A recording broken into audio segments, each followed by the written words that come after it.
Para wanita, malu adalah keindahan mereka. Tanamkan rasa malu pada anak-anak sejak kecil. Ajarkan mereka rasa malu. Kalau lagi bersama majelis laki-laki, malu nak, jauh. Itu majelis laki-laki, jangan ngobrol di situ, jangan gabung di situ, malu. Kalau keluar berbusana kurang baik, nak pakai baju yang benar, malu. Sejak kecil mereka terdidik rasa malu sehingga nanti ketika mereka besar, mereka membawa akhlak yang sangat indah, yaitu akhlak malu. Aqulu qouli hadza astaghfirullah li wa lakum wa lisal muslimin kulli dhanbin khati'ah fastaghfiruhu innahu huwal ghafurur rahim.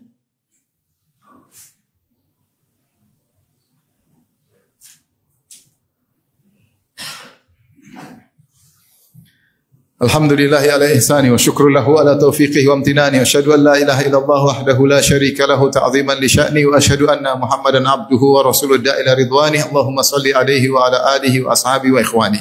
Allah Subhanahu wa taala menyebutkan tentang contoh wanita pemalu dalam surat Al-Qasas, tentang wanita seorang putri dari hamba yang saleh di negeri Madian. Kata Allah Subhanahu wa taala tentang kisah Nabi Musa, "Walamma warada ma'a Madyana waja'ala 'alaihi ummatan minan nas yasqun wa wajada min dunihim imra'ataini tadhudan qala ma khatbukuma qalata la nasqi hatta yusdira ar-ri'a wa abuna shaykhun kabir fasaqa lahumā thumma tawalla ila dhill faqala rabbi inni lima anzalta ilayya min khairin fakhir faja'atu ihdahuma tamshi 'ala istihya' qala inna abi yad'uka liyajziyaka ajra ma saqaita lana."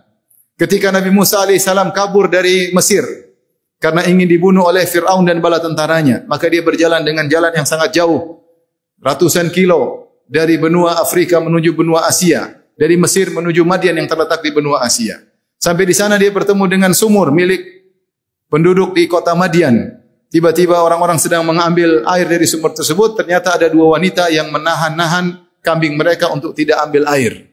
Maka Musa pun mendatangi dua wanita tersebut. Musa alaihissalam berkata, "Ma khatbukuma? Kenapa kalian berdua tidak mengambil air?"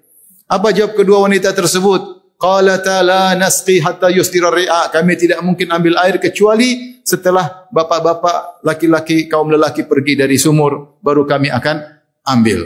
Kenapa? Wa abuna syaikhun kabir, yang harusnya mengambil air adalah ayah kami, tapi ayah kami sudah tua, maka kami terpaksa harus keluar untuk mengambil air. Fasaqalahuma, akhirnya Musa alaihissalam pun mengambilkan air untuk mereka berdua. Lantas Musa alaihissalam pun bersandar atau berbaring di bawah sebuah pohon kelaparan, kemudian dia berdoa kepada Allah Subhanahu wa taala agar Allah memberi makan kepadanya. Setelah itu tiba-tiba datang salah seorang dari wanita tersebut, kemudian mengatakan jalan dengan malu-malu, dia berkata, "Wahai Musa, sungguhnya ayah kami mengundangmu untuk memberi ganjaran atas bantuanmu kepada kami di mana kau telah mengambilkan air buat kami." Kisah ini sungguh menakjubkan. Lihatlah dua wanita soleha ini, ketika mereka ngambil air, mereka tidak ingin bercampur dengan laki-laki. Mereka sabar menanti. Padahal seharusnya, sebagaimana dikatakan ladies first, harusnya wanita dahulu dibiarkan untuk ambil air, apalagi cuma dua orang. Sementara mereka gerombolan para lelaki. Tetapi rupanya para lelaki tersebut sepertinya tidak berakhlak mulia, sehingga membuat wanita yang terakhir untuk ambil air. Itu pun tidak menjadikan mereka berani untuk masuk kemudian mengambil air, tapi mereka bersabar sampai rombongan lelaki pergi. Kemudian mereka mengapa harus keluar rumah? Mereka harusnya tidak keluar rumah, tetapi mereka keluar rumah karena terpaksa. Kata mereka, "Wa abuna syaikhun kabir." Ayah kami sudah tua sehingga tidak bisa mengambil air, sehingga kamilah yang harus keluar mengambil air. Mereka keluar rumah karena terpaksa.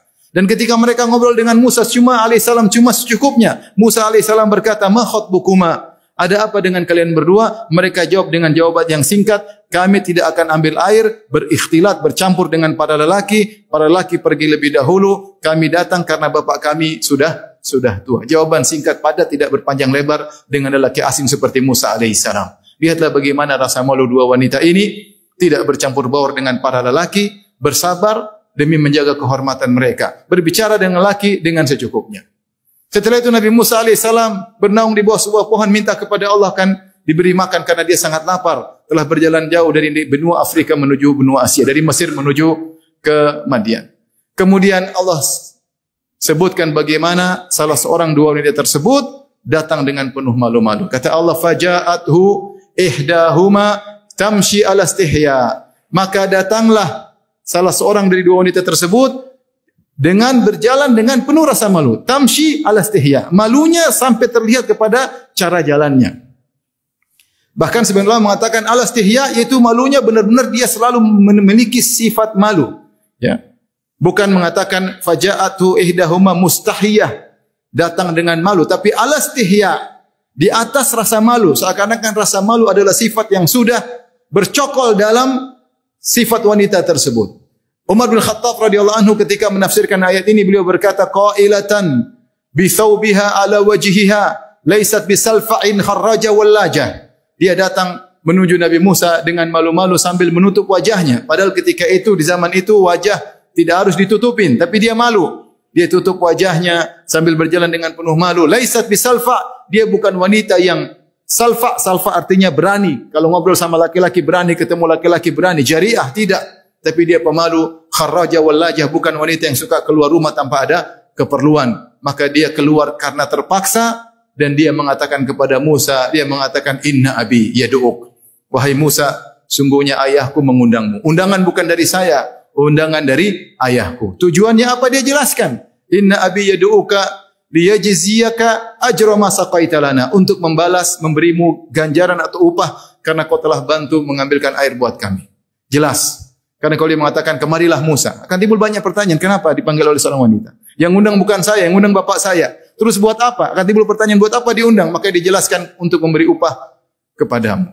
Dia adalah wanita yang memiliki rasa malu luar biasa sampai Allah abadikan dan Allah puji wanita tersebut. Kata Umar, laisat bisalfa, bukan wanita yang berani ngomong sama laki-laki, masuk di gerombolan laki-laki, nimbrung sama laki-laki, kharraja wallajah, bukan suka keluar rumah, masuk rumah tanpa ada keperluan. Dia keluar rumah kalau ada keperluan mendesak, seperti ngambil air atau keperluan yang lainnya sebagaimana Allah ceritakan. Lihatlah bagaimana dengan para wanita zaman sekarang yang mulai hilang rasa malu dari sebagian mereka. Berani sama lelaki, ngomong sama lelaki dengan berani. Bahkan terkadang lelaki malu bicara dengan dia. Lebih malu lelaki daripada seorang wanita. Keluar rumah seenaknya, pergi jalan ke sana kemari seenaknya. Sementara Allah memuji istri-istri Nabi. Bahkan Allah berkata, wa qarna fi buyutikunna wa la tabarrajna tabarrujal jahiliyatil ula. Hendaknya kalian menetap di rumah-rumah kalian. Allah mengatakan wa qarna fi buyutikunna, menetaplah kalian di rumah-rumah kalian. Dalam sebagian qiraah wa qirna fi buyutikunna.